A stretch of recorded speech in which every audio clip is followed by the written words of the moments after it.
개발하다가 중단된 땅의 실전 사례를 한번 보시겠습니다. 여기 보시면 2012년 타경해갖고 보면 16258 해갖고 지목이 임야인데 2880평이 이게 양강면 요당리에 있는 땅이 경매로 나왔는데 감정 가격이 얼마였죠? 여기 보면 20억이었죠.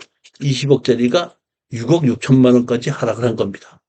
이거는 제가 고른 것이 아니고 우리 수강생 중에서 한 분이 창고를 지으려고 내가 그냥 땅을 사서 창고를 짓는 것보다는 여기 와서 토지 개발 강의를 듣고 내가 경매로 땅을 하나 사서 창고를 지금 짓겠다. 이렇게 해가지고 입학을 하신 분이에요. 그래서 저한테다가 이렇게 경매로 나온 것 중에서 이런 창고를 지을 수 있는 땅이 있으면은 한번 좀 추천해 주시길 바랍니다고 저한테 사실 부탁을 했어요. 그러면 그분이 부탁을 했으니까 제가 들어줘야 돼, 안 들어줘야 돼? 들어줘야 되는 것이 원칙인데 내가 들어주지 않으려고 한 것이 아니라 이분이 돈이 얼만큼 갖고 있는지 면적이 얼만큼 필요한지 모르지 않습니까? 예, 알았습니다 하고 별로 신경을 쓰지 않았더니 제가 이제 그 당시에 토지개발 강의가 한 3개월 동안 하다 보니까 한 2달 지나도 제가 안 골라주니까 한 번은 강의가 끝났는데 교수님이 바쁘신 것 같아서요. 제가 골랐거든요. 그래서 제가 고른 거를 한 9개를 골랐는데 교수님이 한 메일로 제가 그 9개 사건번호를 보내드릴 테니까 교수님이 보시고 그 9개 중에서 내가 원하는 창고가 허가가 나는 거를 골라주십시오. 그거는 제가 잠깐 보면 되거든요. 여러분들도 지금 어떤 땅에 내가 이거를 사도 되겠느냐 안 되겠느냐 어떤 허가를 받아야 되겠느냐 안 되겠느냐 안 하실 때는 항상 저한테다가 문자로 보내주세요. 그럼 제가 금방 이건 어떤 땅인다고 금방 가르쳐 드려요. 저는 그걸 안 하려는데 별로 어렵지 않아요. 10분, 15분밖에 안 걸려요. 언제든지 뭐 그거를 가르쳐 드린다고 해서 뭐 돈을 달라는 거 이거 없으니까 마음 놓고 물어보셔도 됩니다. 다만 문자로 주셔야 되고 카톡으로 하지 마십시오. 저는 한 20여 년 동안 강의를 하다 보니까 그 저희 우리 수강생 오늘 등록하셨지 않습니까? 그럼 제 핸드폰에 다 등록이 돼 있다 보니까 몇만 명이 돼요. 그럼 그분들이 한 번씩 하게끔 되면은 어저께 한 것이 밑에가 있어요. 밑에 이름을 기억도 안 나고 그 많은 수강생들이 물어봤는데 저 밑에가 있고 이름이 기억이 안 나다 보니까 내가 답변을 못하면 저는 뭐 맨날 같이 물어보라 그러지 답변도 안 하는 이름이 나오거든요. 그러니까 그러지 말고 물어보시게끔 되면 문자가 선체가 다 나와요. 문자가 들어오면 누가 하고 언제 무슨 강의를 들으셨고 했다는 것이 다 나오거든요. 아 그러면 이걸 보고 내가 차례대로 답변을 해드릴 수가 있다는 쪽으로 하지 마시고 문자를 해서 물어보시면 얼마든지 가르쳐 드린다 이런 겁니다. 제가 그분이 그때 8개인가 9개를 보내주셨거든요. 집에 가서 다 봤더니 그 중에서 5개는 이런 원하는 창고를 지을 수 있는 거고 나머지는 창고를 지을 수 없는 거더라고요. 그래서 제가 5개를 골라가지고 우리 사장님께서 고른 것 중에서 5개는 건축허가 납니다. 그렇지만 이거는 서류상으로 난다는 얘기지 현장을 가서 보면 또 달라질 수가 있기 때문에 이제는 5개 중에서 20개 한 걸 중에서는 이제는 왜 현장을 가봐야 됩니다. 우리가 직원을 뽑을 때 서류를 먼저 보고 서류에 합격하면 면접을 보듯이 내가 땅을 어떻게 투자할 때는 서류로 제일 먼저 보고 서류에 합격을 하고 나면 이제 그다음에 면접 보러 가는 것처럼 가야 된다. 그래서 이 5개는 한번 다 봐야 됩니다. 이렇게 얘기를 했더니 다 보시고 결정하십시오 그랬더니 교수님 제가 가봐야 뭘 합니까? 지금 시간을 내주시면은 제가 한번 모시고 같이 한번 갈 테니까 제가 어디 사는지 아파트 주소를 가르쳐 주십시오. 그러면 이번 일요일 날 아침 9시까지 우리 집에 오겠습니다. 같이 가십다 그러면 그러십다 해갖고 제가 우리 집 아파트를 주소를 가르쳐 줬어요. 아침 이제 9시에 주차장에 딱 나가 있으니까 벤츠 S클래스가 들어오는 거야.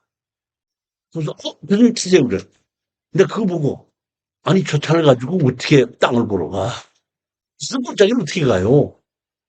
근데 내가 이 차 가지고는 못 갑니다. 제 차 타십시오. 저는 갤러프니까 그 당시에 제 차 타십시오.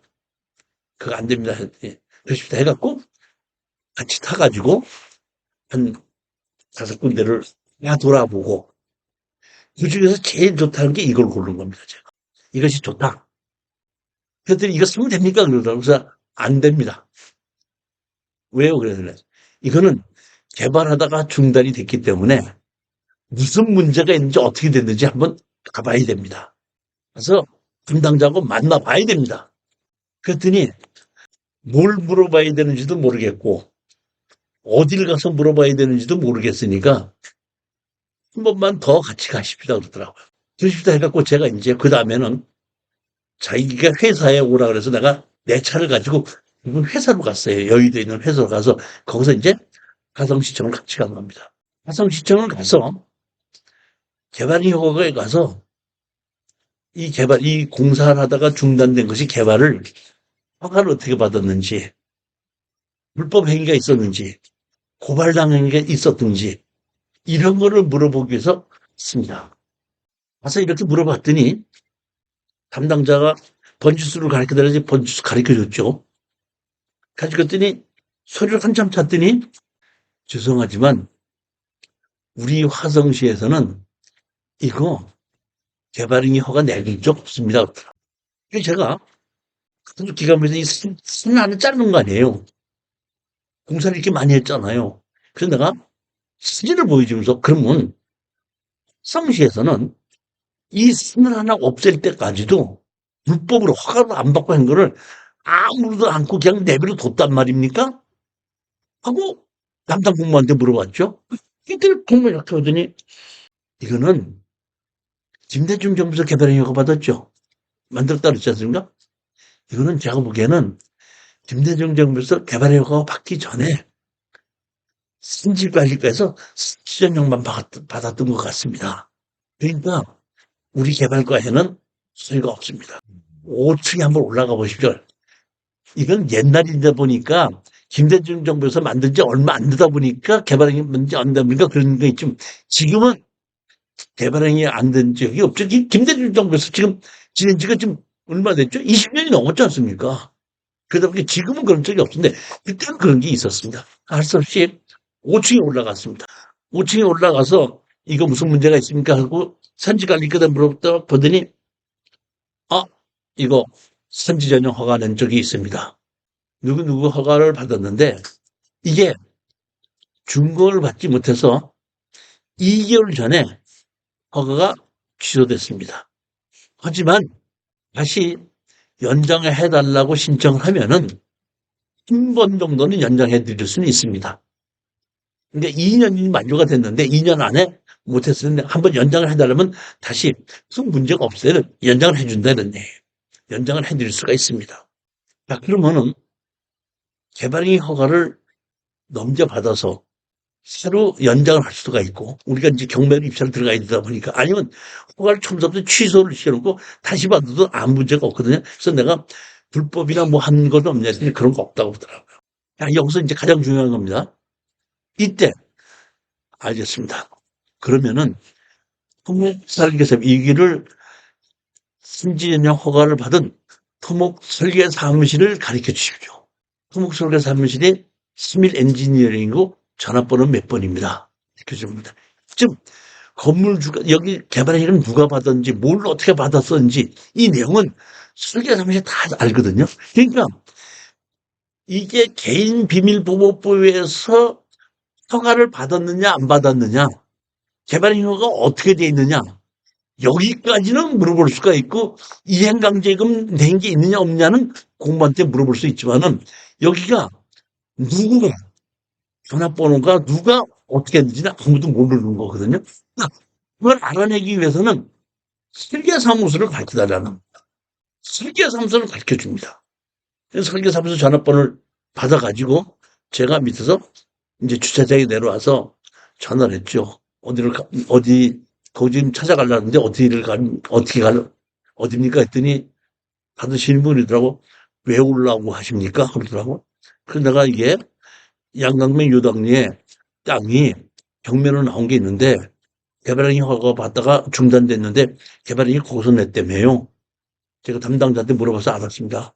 얘기했더니 그러십니까? 자기가 바깥에 있으니 나갈 일이 있으니까 오후 3시 오시면 제가 와서 기다리겠습니다. 자기 이제 업무적으로 하려고 하다 보니까 기다리겠다 해갖고 3시에 이제 약속을 한 거죠.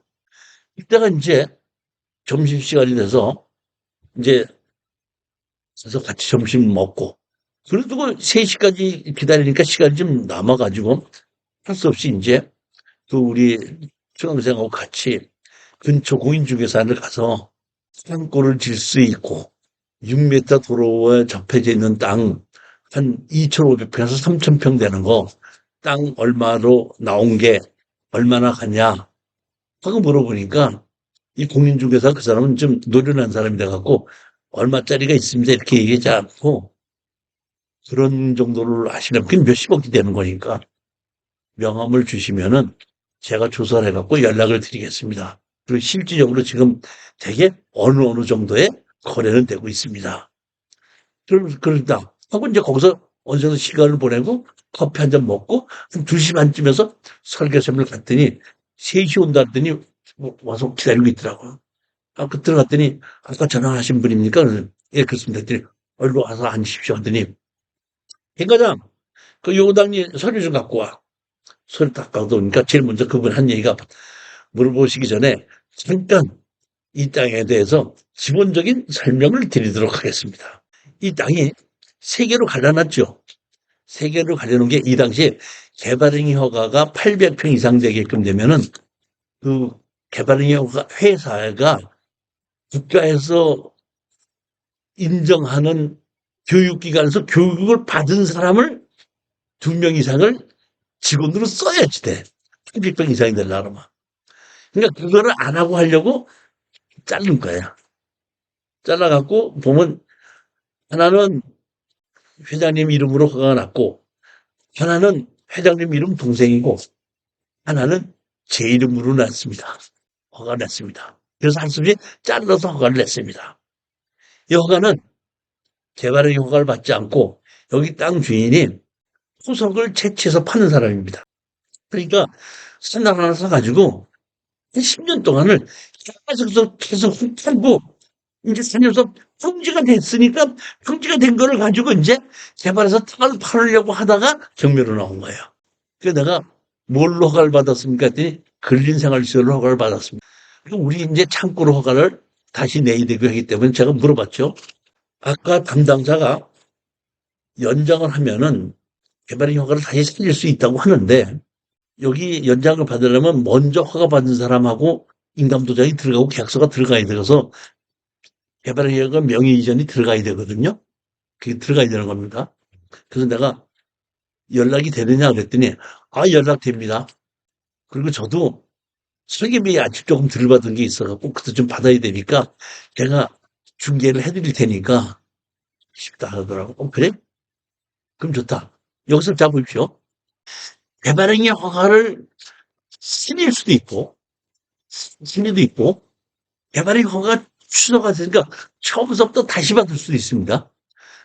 다시 받아도 되고 먼저 받은 걸 넘겨받아도 되는데 넘겨받은 거하고 새로 받는 거하고의 차이점은 이미 하다 보니까 먼저 선지전형 허가를 취소시켰죠. 그러면 선지전형 허가 비용을 원칙적으로 보면 먼저 선지전 대체 살림 조성비 냈지 않습니까? 그리고 내가 다시 받는 거 아니에요. 그럼 담당 화성시에서는 대체 살림 조성비를 2번 받는 거죠. 먼저 사람한테 받고 또 넣어야 되고. 이 때문에 먼저 사람한테는 돌려주고 내 걸 받는데 먼저 사람이 제세 공과금이나 뭐 안 내겠어 그걸 다 제하고 줍니다. 그러니까 내가 만약에 먼저 개발행 허가를 넘겨받으면 대체 산림 조성비 낼 일이 없다 이런 뜻입니다. 그다음에 개발행 허가를 받고 건축 허가를 받으려면 설계비를 줘야 되죠. 낼 필요가 없는 거죠. 그러면 신지 전용 허가 비용이 예를 들어서 이게 아까 뭐 제곱미터당 5천 원이다 그러면 이게 약 보면 한 3천 제곱미터다 그러면 5천 원씩 하면 한 1,500만 원, 뭐 8천 제곱미터다 그러면 한 3천만 원 이렇게 정도 되는 거니까 처음부터 내가 허가를 다시 받는다 그럴 때 선지 전용 비용은 한 3천만 원 들어가고 개발행 허가 비용이 한 1,000만 원 들어간다면 한 4천만 원 정도쯤 들어간다. 이런 거는 우리가 알 수가 있는 거죠. 그러다가 얘기를 했더니 중개를 하라고 그랬더니 알겠습니다 그러더라고. 그러면 먼저 하고 얼마에 팔겠다는지 얘기가 다 되면 나한테 좀 전화를 주십시오 하고 왔습니다. 3일 있다가 전화가 왔어요. 허가 좀 다 넘겨주는데 3만 원 달라고 그럽니다. 8천만 원 달랍니다. 그래서 내가 7천만 원은 비싸서 안 돼. 그럴 바에 처음부터 사로 하는 게 낫지. 그랬더니 좀 더 깎아봐. 그랬더니 다시 이틀 있다 전화가 오더라고. 5천만 원입니다. 그래도 비싸. 더 깎아. 그랬더니, 이거 그러면 차라리 처음부터 다시 받는 게 낫지. 그랬더니 난트라가 그 5천만 원에 그 계약을 시키기 위해서 이게 원상복구 하려면 돈이 얼마가 들어간 최소한도 2m 이상 그걸 돋가야 됩니다 하고 나한테 그러더라고. 그래서 내가 선수끼리 그런 소리 하지 마.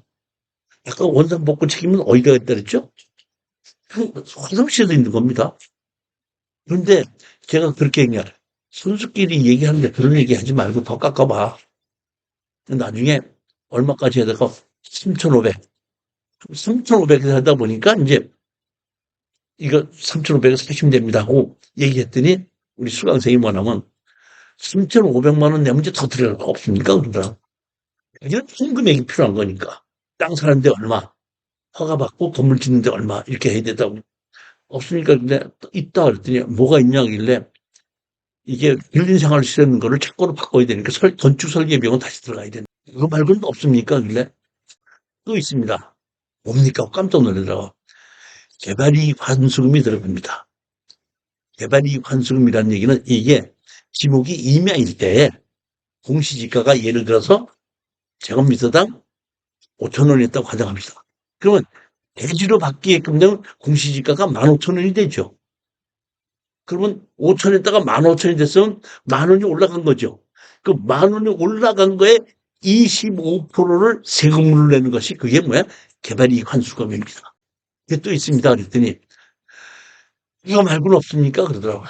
그래서 내가 그거 말고는 없습니다. 그랬더니 이제 그분이 그 다음에 저한테 하시는 말씀이 그러면 얼마의 입찰에 들어가야 됩니까? 얼마의 입찰 들어가야 되는지를 내가 정확히 알면은 제가 강의할 필요가 뭐 있어요. 내가 입찰 그것만 가르쳐 주고 하는 거지. 그건 아무도 몰라요. 그래서 제가 여기 지금 얼마까지 하라고 했죠? 6억 6천 원 얼마까지 하라고 했죠? 그래서 내가 한 7억 5천에서 8억 정도는 아마 써야 될 겁니다. 그랬더니 이분이 경매를 안 해보신 분이 돼갖고 깜짝 놀랐어. 아니, 6억 6천까지 그렇게 많이 써야 된단 말이에요. 그러더라고. 그래서 내가 아니, 근데 물어보시니까 내 생각이 그렇다는 얘기지 그게 맞다는 얘기는 아니다. 그래서 내가 이렇게 얘기했죠. 그렇다면 제가 설계 사무실에다가 의뢰를 해갖고 다른 사람이 또 만약에 물어보러 오는 사람이 있다 그러면은 저한테 전화를 해달라고 얘기하고 다른 사람이 물어보는 사람이 있다 그러면 조금 그런 정도 쓰고 그렇지 않다 그러면 조금 낮게 들어가서 한번 해보시죠. 그랬더니 이렇게 싶다 그러더라고요. 입찰 들어가기 전날인데 그분이 전화가 오셨어요. 설계 사무실에서 전화가 왔습니까? 안 왔는데요. 알았습니다. 그럼 내가 알아서 들어가겠습니다. 하더니 이제 한 1시가 됐는데도 1시 반이 됐는데도 연락이 안 오더라고요. 그래서 아니 떨어졌나? 그랬더니 한 1시 반쯤 넘어갔고 교수님 그랬더니 점심 식사 하셨어요? 아직 안 했는데요. 왜요? 그랬더니 2등하고 500만 원인가 얼마 차이로 내가 있습니다. 교수님 제가 점심 식사를 대접을 해야 되는데 제가 가기가 어려우니까 무조건 교수님 마음대로 가서 드시고 영수증만 보내십시오. 그러면은 이건 오늘 제가 대접하는 걸로 하겠습니다. 알았습니다. 그렇다고 해서 내가 그거 먹고 영수증 보낼 수는 없잖아요. 말이 그렇다는 얘기지. 한 20일 넘어서 이제 잔금 내고 다음 장도 다 됐다 싶어쯤 되니까 그분이 전화가 왔어요, 저한테. 교수님, 제가 지금 강의실 앞으로 가니까 점심 식사 하지 말고 기다리세요. 제가 오늘 점심 식사 꼭 대접해야 되겠습니다. 그러더라고. 그래서 이제 그 시간에 나와서 강의실 앞에서 기다렸더니 그분이 이제 오시더라고. 그러더니 차를 타갖고 같이 저기 뭐 일식집 가자 그래갖고 그때는 뭐야, 그 왜 보고탕인가? 하나를 먹고 하면서 저한테 얘기를 하더구만. 교수님하고 그때 같이 공인중개사 갔었지 않습니까? 예. 그 공인중개사에서 연락이 와서 땅이 괜찮다는 것이 나와가지고 우리 집사람하고 한번 세 번, 네 번을 같이 본 곳이 있습니다. 가서 봤었습니다. 근데 지금 낙찰 받고 보니까 일반 매매보다는 한 10억을 싸게 샀고 그 땅보다는 훨씬 더 좋습니다. 자, 올해 딱 한 것만 더 하십시오. 그러면서 이제 한꺼번에 다 했다.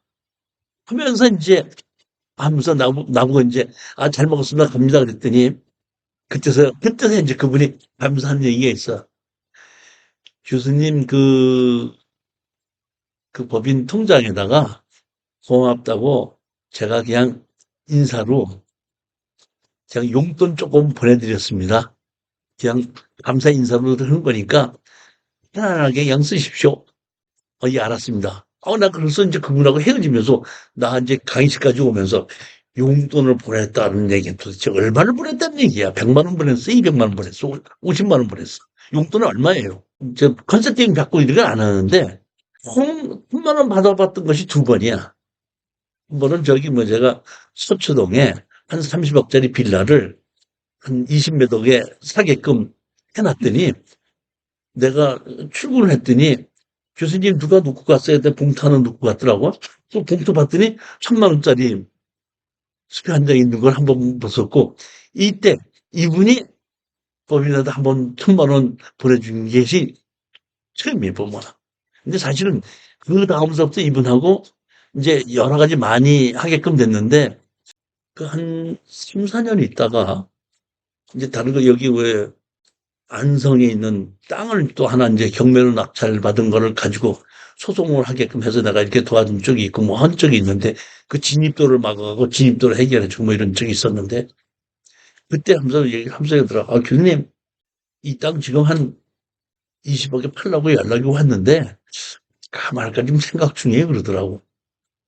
20억이라는 얘기가 오르는 얘기가 아니라 10년이 지나고 나서 감정 가격이 한 20여 개다 보니까 우리가 싸게 샀다가 정상적인 가격으로 매도를 하게끔 됐을 때 돈이 되는 겁니다. 제가 추천 물건을 강의하고 뭐 하는 것은 지금 땅을 사놓고 올라가기를 기다려서 올라갈 때 파는 거는 이제 지났습니다. 우리는 투자는 문제가 있어서 가격이 떨어졌을 때에 내가 그 문제점을 해결할 수 있겠는가? 해결하는데 금액이 어느 정도쯤 들어가겠는가? 시간은 얼마 정도쯤 걸리겠는가? 해결했을 때 얼마 정도에 매도할 수 있겠는가를 판단해 보고 거기에 맞춰서 입찰에 있어서 들어가서 낙찰을 받고 그걸 해결을 해서 하는 거거든요. 5분만 다른 얘기 할게요. 제가 땅을 가지고 돈을 버는 방법을 10여 년 전에 대전에 갔다가 대전에서 그 수강생한테 제가 배웠습니다. 그 대전에서 이제 한 20명이 돼서 회장도 뽑고 총무도 뽑고 이렇게 뽑아서 이제 같이 저기 강의가 끝나면 맥주도 한 잔 먹고 이제 했는데 하루는 같이 맥주를 먹는데 그 회장님이 저한테 이렇게 얘기를 하시더라고요. 교수님 원래 저는 이해창 씨 인급 보좌관이었었습니다. 만약에 이해창 씨가 국정이 됐다 그러면 저도 장관 자리 하나를 바라볼 수 있는 있었던 사람입니다. 근데 이해창 씨가 떨어지고 고향으로 돌아가다가 맨몸으로 가는 게 너무 창피해서 고향까지 갈 수가 없어 하다가 그냥 공주에서 수습을 해서 공주에서 살고 있는데 할 게 없어서 공인중개사 시험 봐갖고 지금 공인중개사 하고 있습니다. 근데 사실은 지금 공인중개사에서 한 4, 5년 됐는데 한 2, 30억 벌었습니다. 그러더라고. 그러면서 하는 얘기가 나보고 지금 생각해보면요. 지금 떨어져 갖고 여기서 공인중개사 하는 게 훨씬 더 좋아요. 그러더라고요. 장관이 좋아요? 공인중개사가 좋아요? 2, 30억을 한 4, 5년에 벌었다는 거야. 근데 물어봤어요. 음, 어떻게 보셨습니까? 그때 그분이 저한테 하는 얘기가 저는 공인중개사가 쓰레기들이 올 수 있는 그런 관한 곳에 있지 않고 저 구석에 2층에 있습니다. 그래서 저한테 아는 사람만 전화를 해갖고 찾아와요. 어떤 사람이 오는데 그랬더니 저는 다른 건 안 하고 땅만 합니다. 근데 어떤 사람이 오냐면은 땅을 팔- 팔다 못 파는 사람은 저한테 옵니다. 그러면 그 사람이 전화를 해서 저한테다가 반드시 전화로 의뢰를 받지 않고 오라고 얘기합니다. 그래서 와서 한 2, 30분 얘기해보고 제가 당신 땅 얼마에 언제까지 팔아주겠습니다. 그런데 제가 약속하는 건 다 3개월 이내입니다. 또 내가 팔아준다고 약속을 했을 때 3개월을 반드시 지킵니다. 부동산으로 돈을 버는 것은 쓰는 것으로 버는 게 아니라 파는 것으로 버는 거거든요. 이렇게 다른 사람 팔다 못 파는 걸 팔 수 있다는 사람은 돈 버는 거 맞아요. 쓰는 건 상대가 안 어려워요. 사는 게 어려워요. 돈만 있으면 사는 거죠. 경매로 가서도 조금 올렸으면 사요. 뭘 못해요? 하는 걸 못하는 겁니다.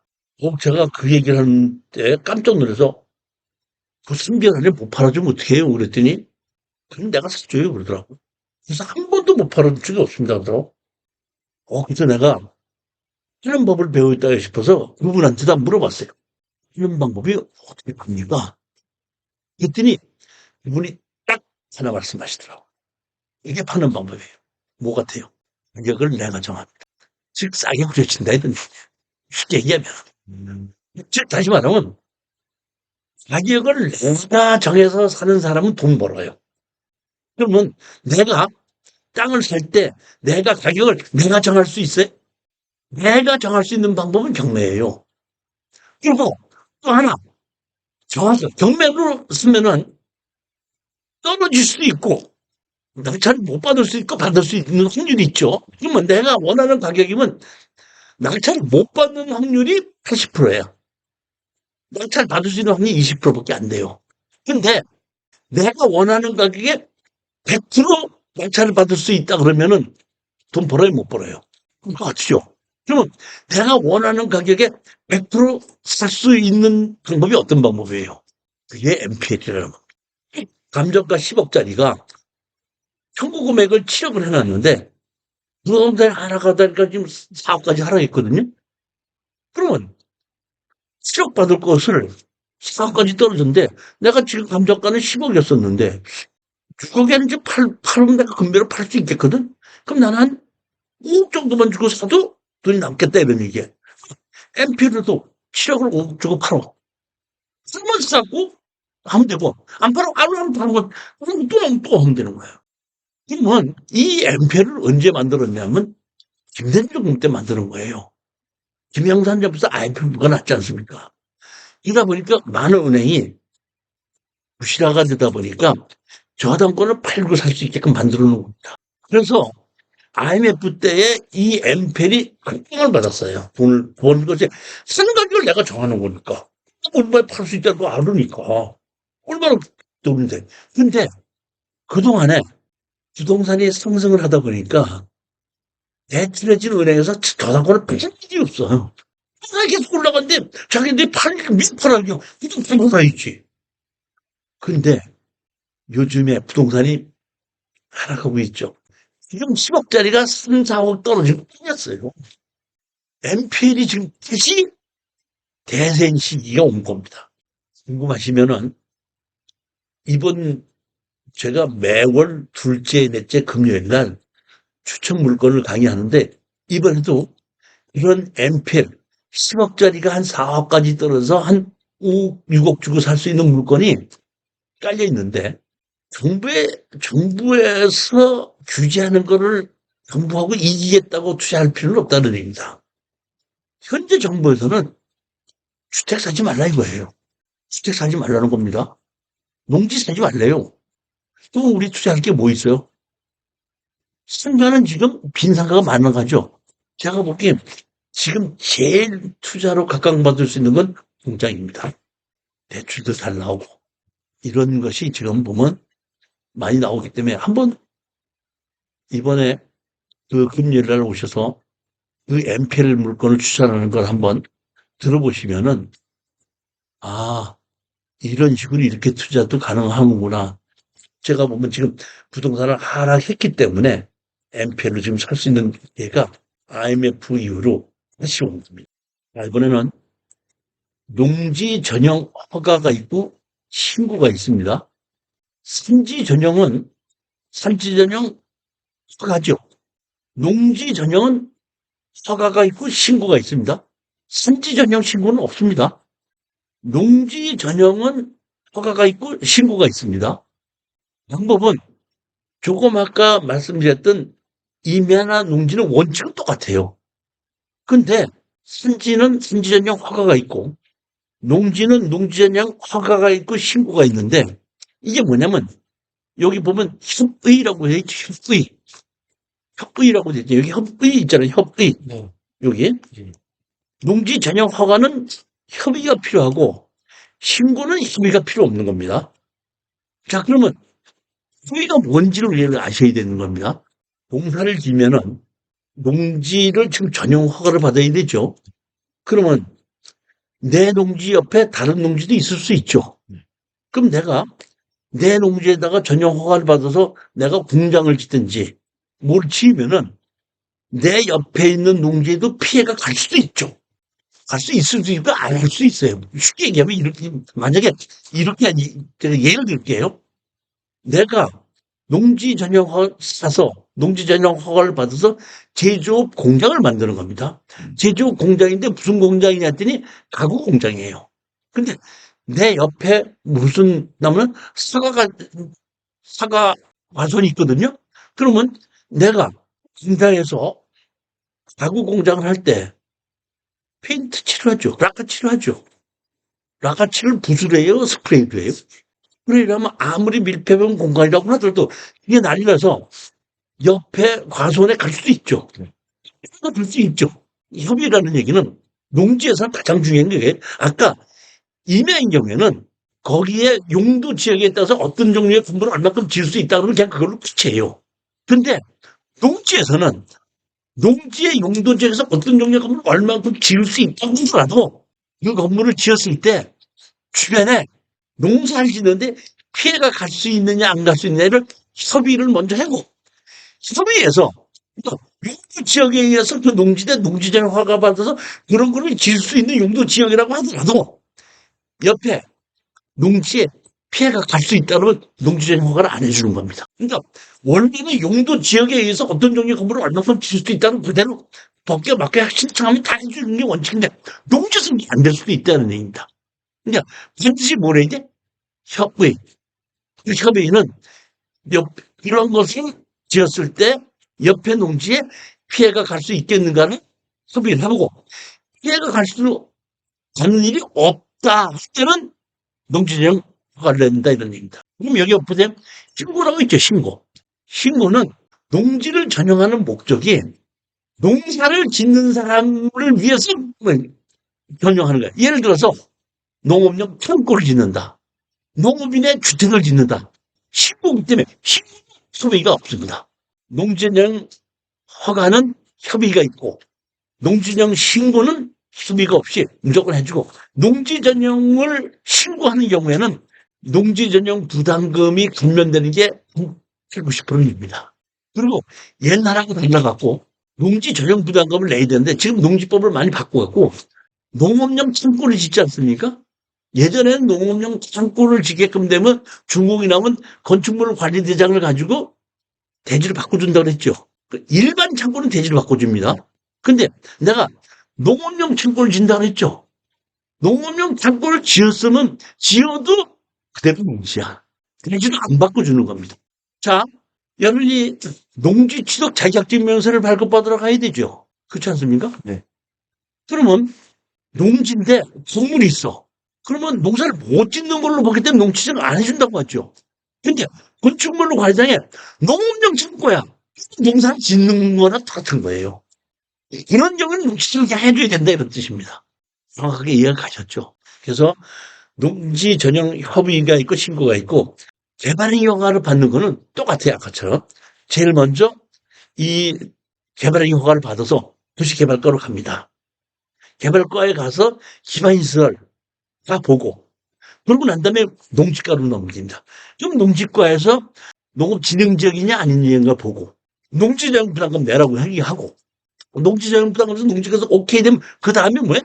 건축과로 넘어가는 겁니다. 그래서 농지에다가 건축허가를 내주게끔 하고 건물을 다 짓고 나면 농지를 대지로 바꿔주는 겁니다. 가장 중요한 것은 건물을 다 지었죠. 그러면 건축물 관리장을 가지고 지적과에 가서 지목을 대지로 바꿔달라고 해야 되는데 안 하는 사람이 있죠. 안 하면 그대로 정말 자동으로 대지로 바뀌는 것이 아니라 땅 주인이 지적과에서 신청하지 않으면 지목은 안 바뀌는 겁니다. 그대로 전이거든요. 근데 이런 것이 경매로 나올 수가 있죠.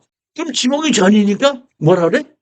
농지 취득 자격증 면서 발급받아라 이런 얘기합니다. 그러면 그때 건축물 관리장을 가지고 가서 농지증 담당자한테다가 여기는 지목이 전으로 돼 있지만은 건축허가 이렇게 돼 있지 않느냐 하게끔 되면은 담당자가 사실상 대지로 지목이 전이지만은 사실상 대지로 농지법 적용을 받지 않는 농지인데 농지 취득 자격증명 발급을 반려합니다. 이렇게 얘기합니다. 지목만 전이지 사실상은 전이가 아니기 때문에 농지법 적용받지 않는 땅이라 이런 뜻입니다. 농지법 적용받지 않는 땅으로 해서 농지 취득 자격증에서 발급을 반려하는 겁니다. 농지 취득 자격증명서가 뭐에다 필요하는 거죠? 농지 취득 자격증명 띄우면 뭐에다 쓰는 물건이에요? 농지 취득 자격증명. 아니, 농지증, 쓰면 얼마든지 쓸 수가 있죠. 근데 등기소에 농지 취득 자격증명서 들어가면 써도 등기는 안 해주는 겁니다. 그러니까 등기소에서 농지 나눌 때는 반드시 농지 취득 자격증명서가 같이 첨부돼서 등기소에 와야지 등기 이전을 해줘요. 사는 거에 얼마든지 살 수 있습니다. 근데 뭐를 못해? 등기 이전을 못하는 겁니다. 그러니까 그거는 뭐냐면 농지법에 나와 있는 거거든요. 그렇기 때문에 아까 얘기했듯이 농지법상 농지에 해당하지 않으므로 농지 취득 자격증을 반려합니다는 얘기는 농지가 아니다 보니까 농지 취득 자격증은 없어도 듣기 이전에 해준다 이런 뜻입니다. 농지 취득 자격증을 받은 거나 농지법상 농지에 해당하지 아니하므로 농지 취득 자격증을 반려합니다는 같은 결론이 나는 겁니다. 언제 정상적인 건물이 있을 때 얘기입니다. 건축법상에 의해서.